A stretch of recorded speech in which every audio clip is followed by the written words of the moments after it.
घरगुती वादातून हाणामारी तर अंबाशी गावात जावयाचा खून, परिसरात भीतीचे वातावरण. काही तासातच आरोपींना अटक करण्यात आली आहे. अकोला जिल्ह्यातील परतूर गावातील ग्राम अंबोडा अंबाशी या गावामध्ये घरगुती किरकोळ वादामधून उभा राहिलेला तणाव चाकू, कुऱ्हाड व काठ्यांच्या प्रहारात परिवर्तित होत अखेर एका तरुणाच्या जीवावर बेतला आहे.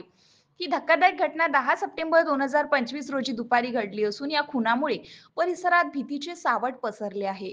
गोप नारायण वय 40 राहणार कानशिवनी, तालुका अकोला असे असून तो सध्या पातूर तालुक्यातील आसोला फाटा येथे वास्तव्यास होता. काही दिवसांपूर्वी तो पत्नी छाया हिला माहेरी आणण्यासाठी येथे आला होता.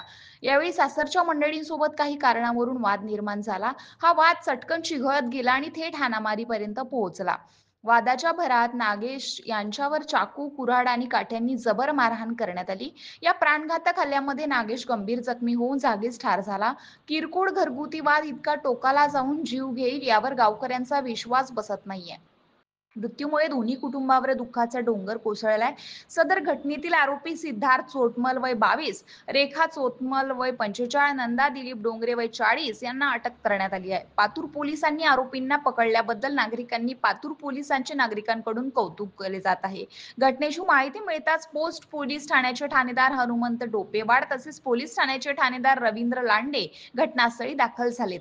यावेळी पोलीस कॉन्स्टेबल तारासिंग राठोड, वसंत राठोड, वसीमउद्दीन शेख, शंकर बोरकर, अनिल ठाकरे आणि अक्रम पठाण यांनी पंचनामा करून तपासाची सुरुवात केली आहे. या खुनामुळे गावात तणावाचं वातावरण निर्माण झाले असून नागरिकांमध्ये चर्चांना उधाण आले आहे.